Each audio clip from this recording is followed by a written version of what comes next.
yeah, yeah,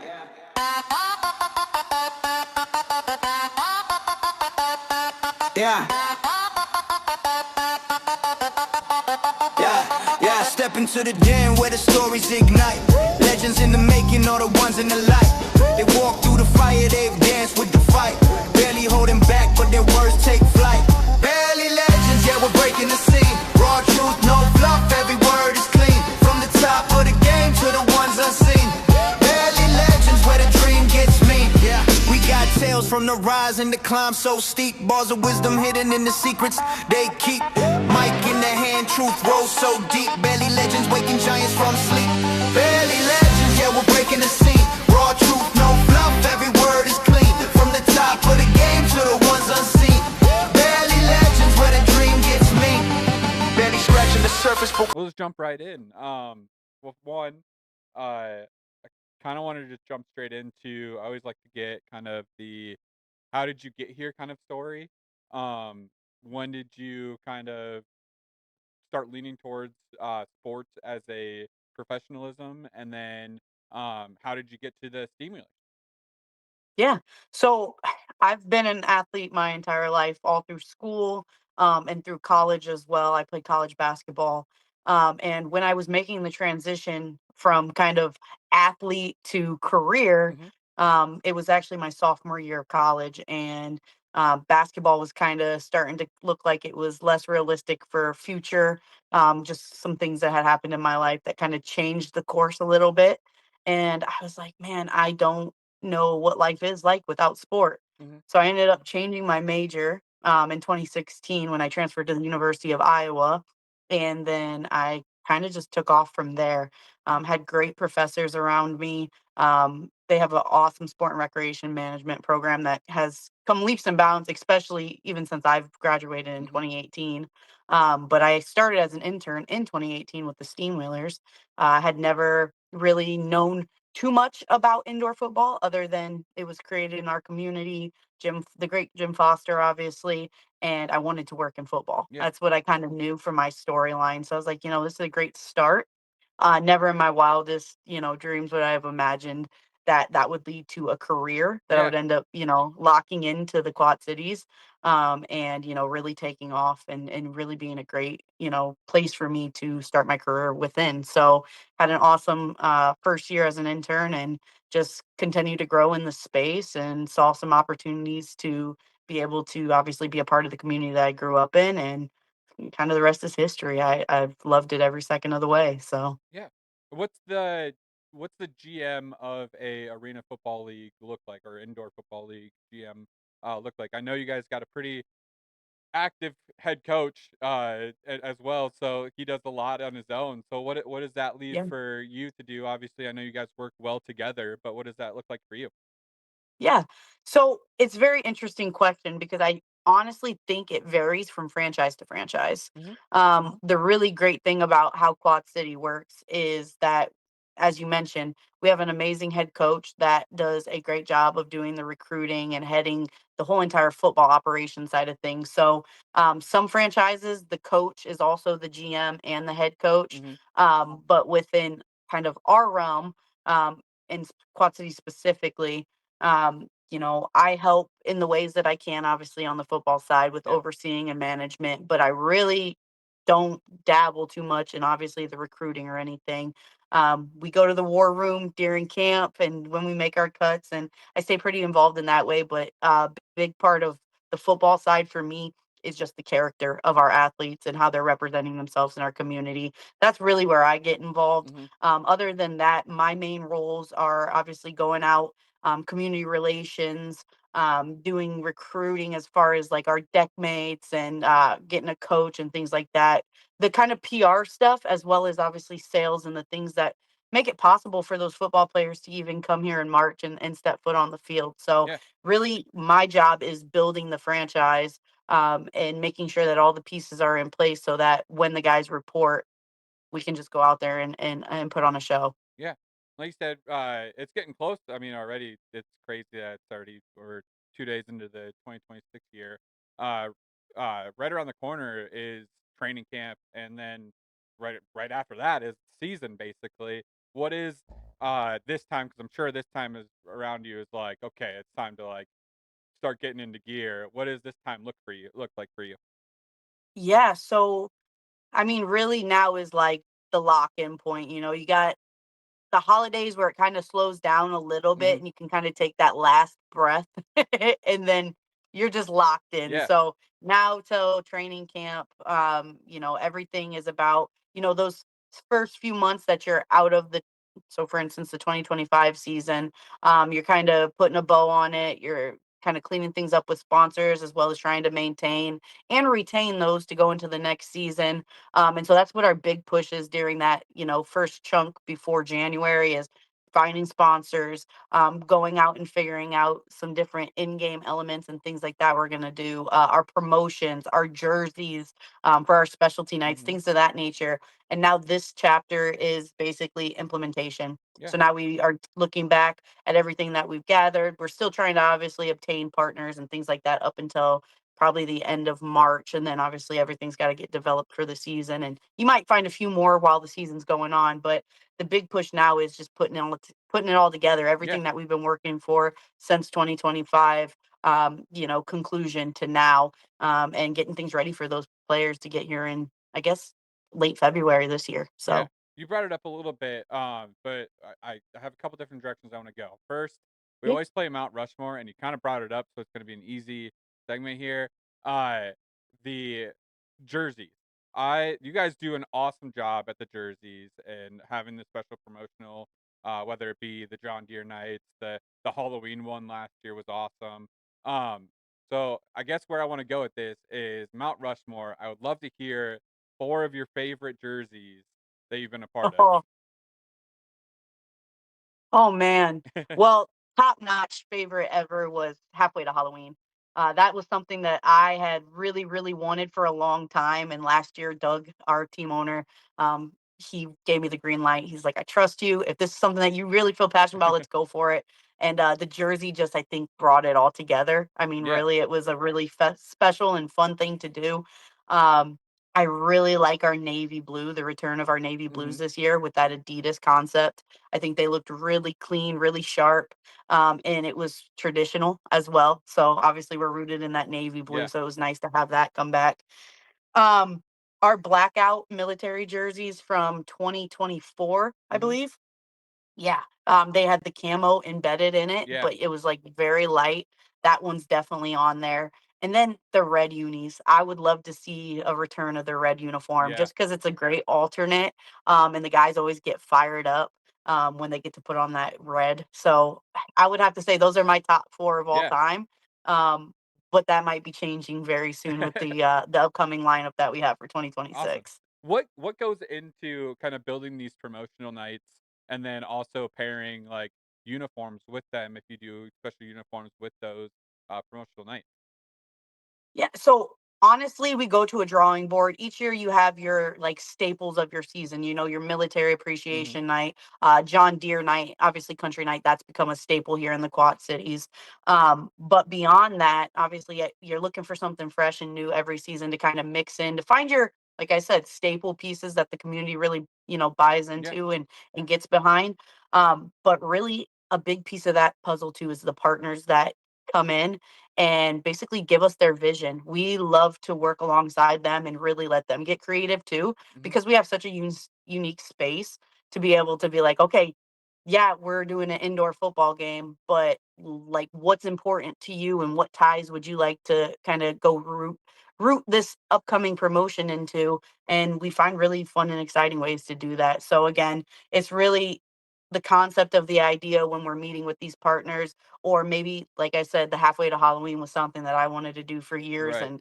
and we went out and we found the people that wanted to team up on it. So it just really comes down to the lineup for the year, what we look at wanting to do, and then also what our partners bring to us, and we kind of just bring it to life. Yeah. So one of the things that whenever I've gotten to speak to one of your past players or present players, is the community in the team. One of the biggest things is always like they love working with you, they love working with Coach Ross. How important is that to build? And then also, how do you do it? Because like there's a difference between like obviously this isn't the highest paying league in the world. You have to want it a little bit. And Yeah. then you also have your guys that are using this as a platform to step up. So how do you tie that all together and then build a family within the team where like you have your Joe Crawls, you have your Keyshawn Moores who constantly want to come back and also build that for the new guys.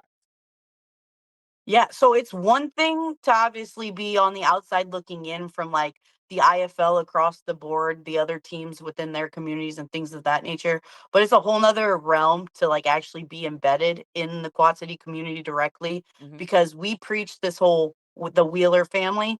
And when we say that, a lot of people like talk about, oh yeah, we have this culture, but no, we truly have built something extremely special here. I mean, when you're competing against other teams within this league that, you got your Arizonas, you got your Vegas, these premier communities that these Right. players are like, this not only would be an awesome, stepping stone for me, but I can live in a place that maybe I've dreamt of living and things of that nature. And Yeah. then you look at Quad City and you're like, okay, what even is the Quad Yeah. City? Social media, or you talk to Coach Ross or myself or James Macklin in our front office, you start to talk to us, you get to know us, and I think people really just see it transparently because who we are radiates from how we communicate and what we preach.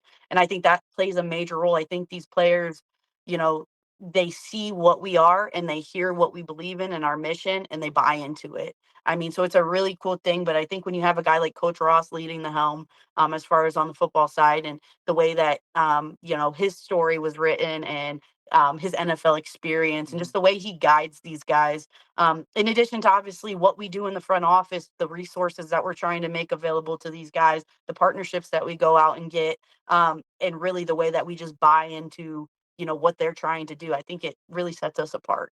Yeah. So next step is training camp. I know you guys have made some announcements of some of the. I was lucky enough to be able to be at the tryouts, which was a very cool experience.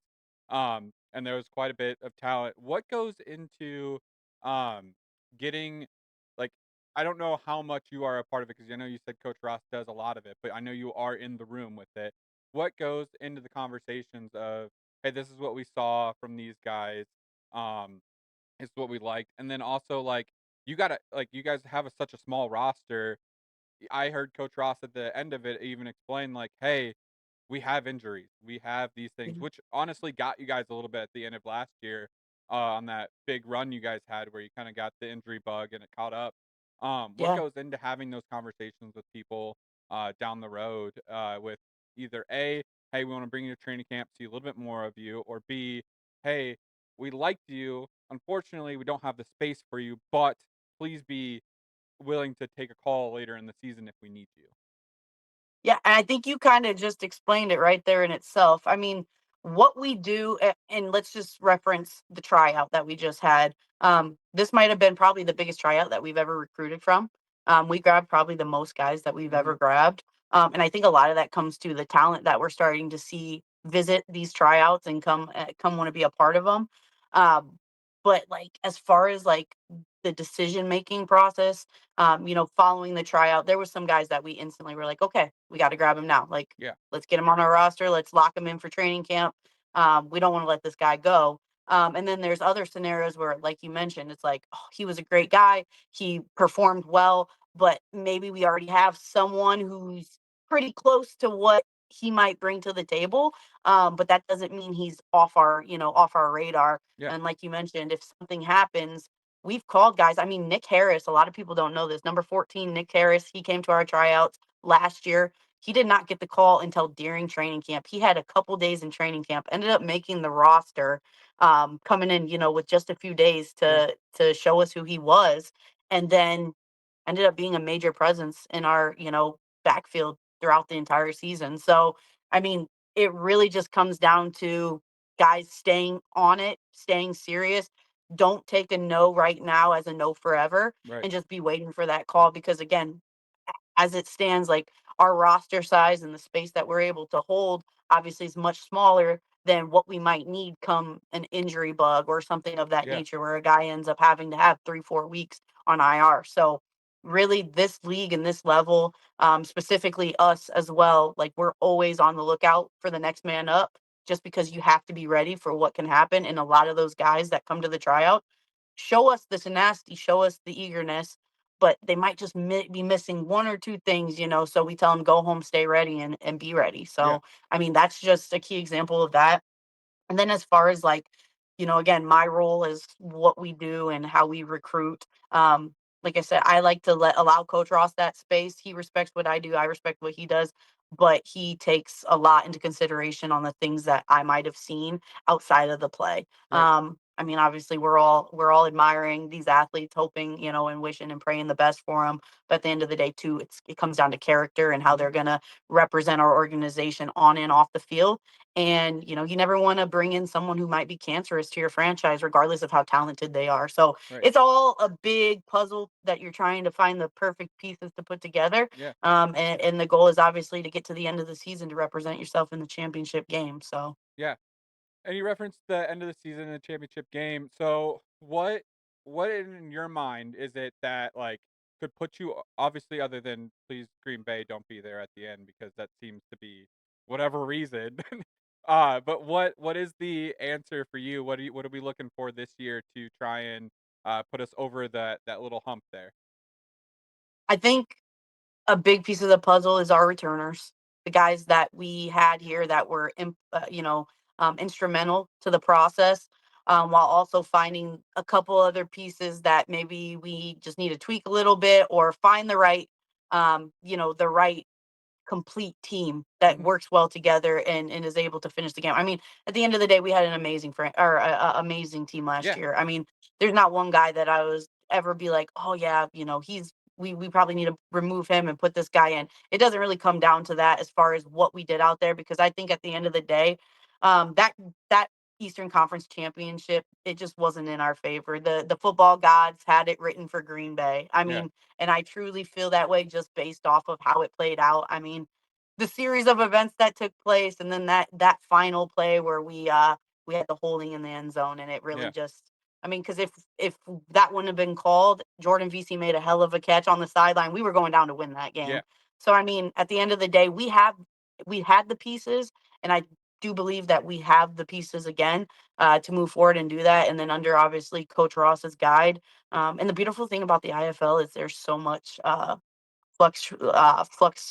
fluctuation, I should say, as far as like franchises go. Yeah. So I mean, you're seeing guys leave, go somewhere else, go to the other conference, etc. So you're seeing a lot of changes this off season. So again, you never know what to expect from year to year, because you'll never know what's really coming into each roster until you face off and then play it out through the season. So I'm just excited to see how we fare, and I'm very confident that we're going to go on another run here and hopefully get the job done this season. Yeah. So At the tryouts, we got to talk a little bit, and you kind of explained that you get to travel with the team and kind of take advantage of that and see like some of the things.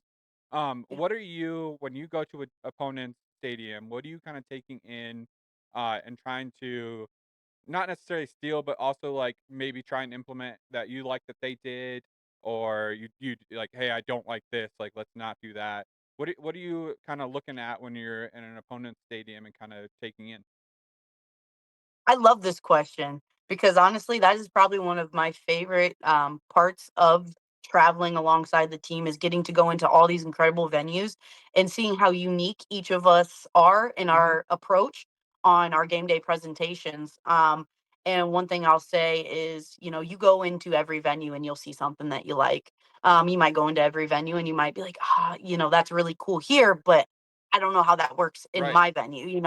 So I think that that's the uniqueness of this league. And again, that comes down to our partnerships. So people in our communities that choose to support our franchises and give us the opportunity to come up with these really unique in-game elements and promotions. But that's honestly what I'm always looking at. I'm going in, I'm also watching their operations. Obviously, we have a great operations staff on our side. James Macklin, he came in and he started as an intern and he's worked his way up. Very similar story to mine. Just worked his tail off and really has led that side of our game day experience to new heights. And so I would just say that, you're just kind of going in and everybody's kind of studying each other because that's how we get better. That's how we grow. And James also comes along to all those games. So we're always bouncing ideas off of each other. And one of my favorite venues, I'm going to shout them out. In watching this operations crew is the Green Bay Blizzard because they do a lot of really fun stuff for their fans Mhm. and make it very engaging for their community. So shout out to them for that. And again, across the board, every team has their niche and their thing, and obviously we're going in. But across the board, I know all franchises kind of look in at each other and say, what can we do that's similar to this maybe and make it our own, and how can we kind of grow our experience based off of some of the things that they're seeing work successfully in other venues. So that's definitely what I'm doing, and I'm sure a lot of the peers as well within this league also are doing. Yeah. One question I like to ask too, like I've asked the president of like the Heartlanders and stuff like that, is like you have your kind of game ops operation under you, and not necessarily a lot of them aren't looking at as this job as like their end spot.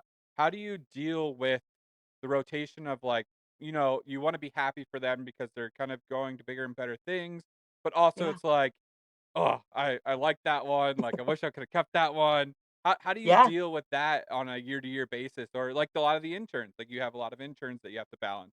How does that Yeah. work for you? Because it's always interesting to me. Like, yeah, I want you to go do better things, but also like the one story I love is when we were talking to Matt Getz for the Heartlanders, he was like, yeah, like 6 weeks before the season, their board operator that does all of their graphics got a job with the Minnesota Wild. So it's like, Yep. I'm so happy for her, but also Yep. that sucks. Ah. Yeah.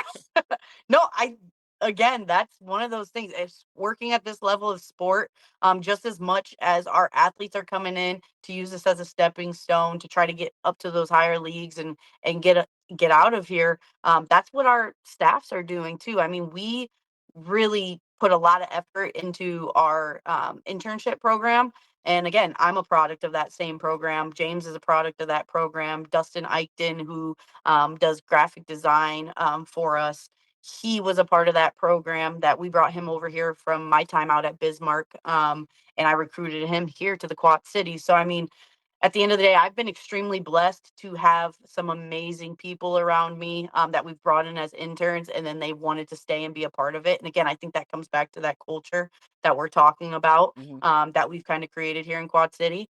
But yeah, I mean, with the growing, the growth of their careers, they have to find a time to branch out, Yeah, and that's just the truth of it. So you always have to be prepared for next man up, just like you do on the football yeah, side.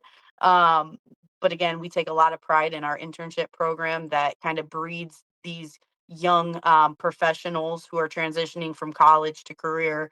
And again, I've been lucky enough to retain quite a few of those over the years that it's kept that transition mild compared to some of these other things that are happening. But yeah, no, the day comes where you might have to get that call and you got to be ready to react. But that's why you really take the time to invest in the people that are around you, and especially those interns, because there's always going to be an opportunity for next man up. And that's how their careers grow too. yeah. So, Yeah. So I got two more questions left for you before we run out of time here.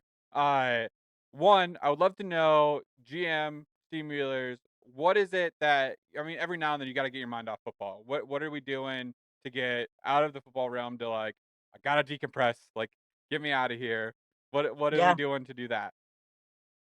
Oh, I think it comes down to family time. For me, my sister lives out in Florida, so I've been blessed enough to have an escape there and be able to run off to Florida every once in a That's a while, perk for just to catch my. the Go ahead. Massachusetts team moving to Orlando. I got that's a little bit of a Yes. perk for that then. Oh yeah, no, it's definitely an interesting thing to have them there. I love that that's right there in my sister's backyard now. She's in Cocoa. So I Mm, mean it's like a 45-minute yeah. drive. So that trip's gonna be very enjoyable for me to maybe end up out there a little bit earlier to Yeah. spend some time with my sister. But no, really just spending time with my family, enjoying just decompressing, listening to music, going out, maybe working out, going to play basketball, things like that. Just the beautiful thing about my career is I have not blessed. I'm very blessed to say I haven't experienced burnout yet. Hmm. A lot of people do, but the blessings that come with working in a field that you love is that you love it. Yeah. So I really have made it a lifestyle, and I'm very passionate about the people that I keep around me, as far as like our franchise and our coach and Doug Bland, our team owner, incredible person. They keep me rooted, and I'll say that that's kind of just my I have a perfect recipe, Yeah. and I'm very happy, with how I'm able to decompress. But at the same time, too, I'm so motivated in what I do, and the love for this game and this league and just this place that I really just enjoy being a part of it, man. Yeah. And then that kind of leads me into the perfect last question here is I would love to hear short-term and long-term goals for you at Steamwheelers. Obviously there's like win a championship or things like that. But I Yeah. also know that like as a GM and game op stuff, your goals might be a little different than but your goals may be a little different than Coach Ross's. Obviously at the end of the day, you both want to win a championship for the Quad Cities, but what does it look like for you short term and then a long term for you? Honestly, the goals that I've made up until this point are accomplishing something new each year, Mhm. right? When I came in 2018, I started from the very bottom as an intern, worked my way up. We got shut down in 2020 due to COVID. I took a gap year in Bismarck, North Dakota, and had the opportunity to, come back to the Quad Cities when Doug offered me the general manager position.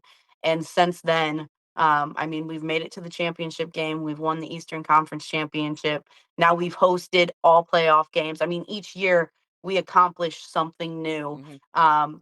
And I think until that ultimate goal is accomplished, I don't know if, that that timeline will ever feel like it's, Yeah. done until that is. But at the same time, too, I definitely think that, there's opportunities out there that are potentially greater, but I am very committed and love what I do here. So as far as that goes, time will tell. But Coach Ross and I had that conversation going into, the negotiation of him returning in 2026. And Mhm. we both feel very passionately that a championship is the only option this Yeah. season. So, and we'll see where the cards fall from there. But no, I'm taking it day by day at this point. But um, I definitely see more on the horizon in the future. Yeah. So I do have actually I lied. I have one more question because you kind of brought it up a little bit. you're okay. Wh- how do you balance the friendship to um like you were having a discussion of like having Coach Ross back and him coming back. You guys Yeah. obviously have a friendship and a good relationship, but how does that work within like at the end of the day, like you kind of have a choice of okay, this is when things get a little rough. Yeah. So I mean, honestly, I think that's a great question. And the thing about mine and Coach Ross's working relationship is very interesting because I came in so young. Yeah. I was a senior in high school, and he had already obviously been a part of this game. He had coached in a couple other places, and he started Quad City with Doug. Yeah. So I kind of came in January when they've already started kind of building their sales team and everything like that. Right. So it's always been an interesting bond between him and I, because he is also, in a way, one of my mentors. Yeah. He taught me a lot about the game. Taught me a lot about, because I mean, at the end of the day, too, he's very invested in sales and doing those things. Like he's very good at what he does, not Yeah. only on the football field, but he's also awesome to just have as a part of your franchise, to go out and make these partnerships, be a face in the community, and really represent us. So I've learned a lot from him. But there was that very interesting time space where it kind of went, okay, I see you in your role and you see me in my role. And if you see something that you feel, on your side, you need to communicate with me. We have a very honest working relationship. And I Mhm. think that that's why we've been able to be so successful together, because he points out the things that he thinks I could be doing better. I point out the things. We always do reviews.